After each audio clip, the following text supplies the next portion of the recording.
उपेंद्र कुशवाहा बोले, तिरहुत स्नातक चुनाव से तय होगी बिहार की सियासी दिशा, 2025 का दिया ये संकेत।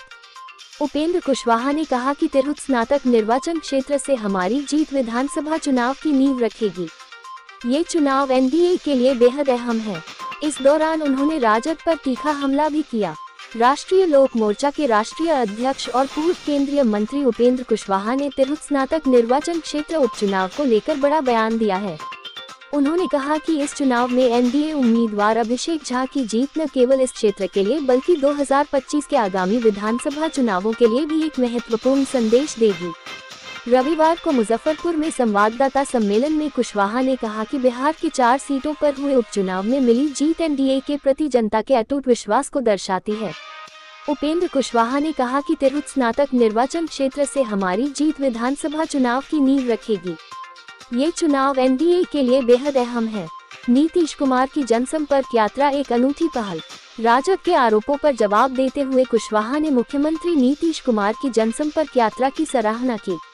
उन्होंने कहा कि नीतीश कुमार पहले ऐसे मुख्यमंत्री हैं जो जनता के बीच जाकर अपनी सरकार के कार्यों का हिसाब दे रहे हैं। उन्होंने कहा कि महिलाओं के लिए जितना काम नीतीश कुमार ने किया है उतना किसी ने नहीं किया। वे जनता से सीधे संवाद करते हैं और बताते हैं कि सरकार उनके लिए क्या कर रही है और क्या करना बाकी है। यह एक सराहनीय पहल है। कुशवाहा ने कहा कि मुख्यमंत्री का ये तरीका बिहार की राजनीति में एक नई परंपरा स्थापित कर रहा है, जिससे जनता के बीच सरकार की जवाबदेही सुनिश्चित हो रही है। लालू यादव के राज में विकास को किया गया बाधित। लालू यादव और राजद पर तीखा हमला करते हुए कुशवाहा ने कहा कि लालू यादव के शासनकाल में विकास पूरी तरह ठप था। उन्होंने आरोप लगाया कि जानबूझकर जनता को विकास से वंचित रखा गया ताकि लोग सशक्त न हो सके। उन्होंने कहा कि लालू यादव कहा करते थे कि सड़क की क्या जरूरत है, जनता को भैंस और मवेशी पालने के लिए कहा जाता था। सड़क, बिजली और पानी जैसी बुनियादी सुविधाएं तक नहीं दी गईं। उन्होंने कहा कि विकास कार्यों को रोकना राजद की रणनीति थी ताकि लोग सरकारी कल्याणकारी योजनाओं से अनजान बने रहें। राजद पर अपराध को लेकर निशाना। बिहार में बढ़ते अपराध को लेकर राजद के बयानों पर प्रतिक्रिया देते हुए कुशवाहा ने कहा कि राजद के नेता पहले अपने कार्यकाल को देखें।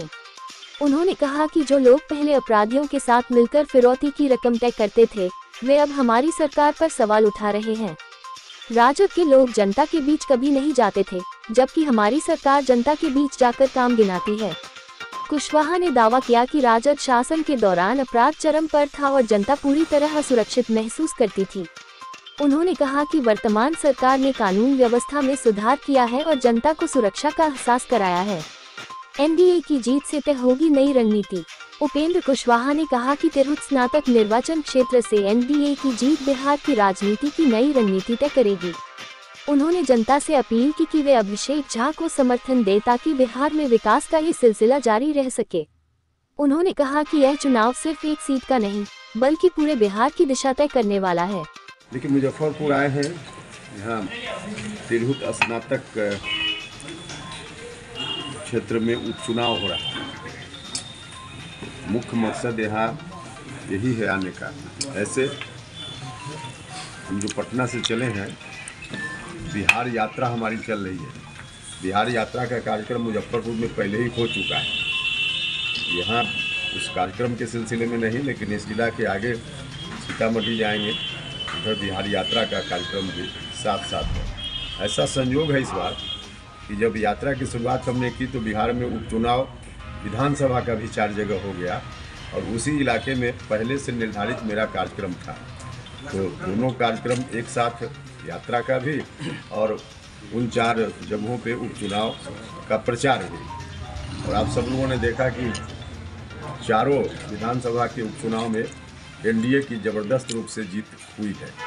यहाँ भी उपचुनाव है स्नातक क्षेत्र का, तो सब लोगों से हम आग्रह करने के लिए आए हैं कि जो भी मतदाता हैं सब लोग एनडीए के उम्मीदवार अभिषेक झा जी को वोट देकर जिताएं, क्योंकि अगले साल जो विधानसभा चुनाव होना है, इस उपचुनाव से एक मैसेज जाएगा कि अगले साल विधानसभा का चुनाव क्या होने वाला है उस चुनाव में। इस दृष्टि से इस चुनाव का बहुत महत्व है। तो एनडीए के उम्मीदवार को जिताना जरूरी है और महत्व अगले चुनाव से जोड़कर हम इसलिए भी बता रहे हैं क्योंकि विधानसभा का जब चुनाव होगा उस चुनाव में बहुत ही आवश्यक है बिहार के हित में कि एनडीए की सरकार फिर से बिहार में बन पाए। एनडीए की सरकार अच्छा काम कर रही है, दिल्ली में भी पटना में भी। तो फिर से अगर एनडीए की सरकार बनेगी तो विकास की गाड़ी और तेज़ गति से आगे बढ़ेगी। इसलिए उस चुनाव को ध्यान में रखते हुए इस चुनाव में सब लोग स्नातक निर्वाचन क्षेत्र में तिरहुत में जो उपचुनाव हो रहा है एनडीए के उम्मीदवार को जिताएं। और ऐसे मेरा भरोसा भी है क्योंकि यहाँ के लोगों से अन्य माध्यमों से संपर्क में हम रहते हैं और उसके आधार पर जो दृश्य दिख रहा है हम पूरे विश्वास के साथ कह सकते हैं कि निश्चित रूप से अभिषेक झा जी की जीत होगी। पहला मुख्यमंत्री हैं बिहार के संभवतः, या एक आध बीच में जननायक कर्पूरी ठाकुर जी जैसे लोगों को छोड़ दीजिए तो आम जनता के सीधे संपर्क में मुख्यमंत्री रहते हैं और कौन योजना सरकार की कहां तक सफल हुई नहीं हुई अपने अधिकारियों से फीडबैक लेने के साथ साथ सीधे लाभुक तक पहुंचते हैं, ग्राउंड जीरो में पहुंचते हैं, गांव में जाते हैं, लोगों से बात करते हैं और वहां से फिर जानकारी लेते हैं। तो लोगों से संपर्क में जाना है तो पटना से तो बाहर जाना पड़ेगा, निकलना पड़ेगा। आरजेडी के लोग चाहते हैं कि सरकार में बैठा हुआ कोई भी व्यक्ति पटना में रहे, तो मुख्यमंत्री जी पटना में नहीं रहने वाले हैं, जनता के बीच काम करने वाले हैं और इससे बहुत हर तरह से सहूलियत भी हो जाती है। जब लोगों से फीडबैक मिलता है काम के बारे में तो उसमें कोई संशोधन की ज़रूरत हो, कुछ और करने की ज़रूरत हो तो सरकार उस हिसाब से निर्णय लेती है। और ऐसे भी यह पहली यात्रा मुख्यमंत्री जी की नहीं है, जब से मुख्यमंत्री बने हैं तो दर्जन भर यात्राएं उन्होंने की है। नहीं, जो बजट पास हुआ है उसको लेकर वो कह रहे हैं बजट पास हुआ है, जो खर्चा होगा इस मुख्यमंत्री कहीं जाएंगे तो स्वाभाविक रूप से गाड़ी में डीजल लगेगा कि नहीं लगेगा। तो हम आप भी कहीं जाते हैं तो उतना जो आवश्यक खर्च है वो खर्च तो होगा ही। बिना खर्च किए हुए कैसे पटना से गाँव में कोई व्यक्ति पहुँच जाएगा? ये तो स्वाभाविक है। जनता के हित में संवाद पर पूर्व मुख्यमंत्री राबड़ी देवी ने तंज कसा है, कहा कि विकास तो हो रहा है, हम लोग देख ही रहे हैं क्या विकास हो रहा है। हाँ, तो उनको नहीं दिख रहा है क्योंकि उनका देखने का जो तौर तरीका वही आरजेडी वाला पुराना तौर तरीका है। जब उस समय सड़कें टूटी होती थी और आम लोग लालू जी कहीं मिल जाते थे, कहते थे सड़क बना दीजिए, तो लालू जी कहते हैं सड़क लेके क्या करोगे, इसमें भैंस तुम्हारी तो इसी रोड पर चलेगी, बड़े बड़े लोग आ जाएंगे कार लेकर के तुम्हारे यहाँ। तो उसी तरह की स्थिति बिहार में देखना चाहते हैं तो बोल रहे हैं। लालू जी का है कि महिला समाज से महाराष्ट्र और ये मध्य प्रदेश से जो बहनों को लेके जो हुआ है उसी तर्ज पे हम लोग भी चल रहे हैं क्या आगे चुनाव को लेके? देखिए, चुनाव में जो कुछ भी योजना महिलाओं के लिए चल रही है वो ऐसा थोड़े है कि आज मुख्यमंत्री जी ने घोषित की है वहाँ के चुनाव को देखते हुए। यहाँ तो महिलाओं के लिए जब से मुख्यमंत्री बने नीतीश जी तब से अनेक तरह का काम हुआ है। तो एक सिलसिला है महिलाओं के लिए, 2005 से ही उन्होंने शुरू किया, तब से लेकर अभी तक। उन राज्यों में अभी चुनाव के साल 2 साल पहले 3 साल पहले एक आध योजना आ गई महिलाओं के लिए, लेकिन यहाँ तो उस तरह की अनेक योजना लगातार चल रही है। धर्म परिवर्तन को लेकर भी आपकी पार्टी का और जो एनडीए की सरकार है वो कर रहे हैं बिहार में लागू होना चाहिए, कितना सही होगा?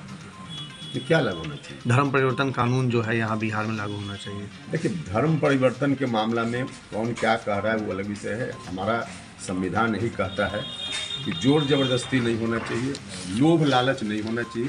बाकी स्वेच्छा से कोई व्यक्ति किसी धर्म को मानना चाहे तो उसमें हमारा संविधान बिल्कुल छूट देता है, कोई दिक्कत नहीं। बढ़ते अपराध को लेकर लगातार तेजस्वी यादव एनडीए सरकार पर निशाना साध रहे कि लगातार जो बिहार में अपराध बढ़ गया। देखिए, उनसे पूछिएगा जब इस तरह की बात करें तेजस्वी जी, कम से कम आरजेडी के शासनकाल में फिरौती की रकम एक अन्य मार्ग में बैठकर जो तय की जाती थी कि कितना पैसा अपहरणकर्ता को दे दिया जाए कि बच्चा छूट जाए, यह स्थिति तो नहीं है। मुजफ्फरपुर में गोलू हत्याकांड से लेकर क्या क्या हम लोगों ने उस समय झेला है, देखा है, तो उससे तो बहुत ही बेहतर स्थिति में बिहार है, यह सब लोग मान रहा है। इससे बेहतर कानून व्यवस्था नहीं हो सकती है क्या? नहीं, कानून व्यवस्था तो बेहतर से बेहतर हो सकती है, उसकी कोई सीमा नहीं है। कितना बेहतर हो इसकी कोई सीमा नहीं है, लेकिन आज भी पहले से लाख गुना बेहतर। आगामी जो विधानसभा चुनाव है सर, चुनावी मोड में है ज्यादातर पार्टियां, तो क्या कि मुख्यमंत्री नीतीश कुमार के नेतृत्व में चुनाव लड़ा जाए? हाँ, निश्चित रूप से मुख्यमंत्री जी के नेतृत्व में ही अगला विधानसभा का चुनाव एनडीए लड़ेगा और उनके नेतृत्व में चुनाव जीतेगा। इधर केंद्रीय मंत्री ललन सिंह जी का बयान आया था, ये अल्पसंख्यक समाज नीतीश जी को वोट नहीं देते।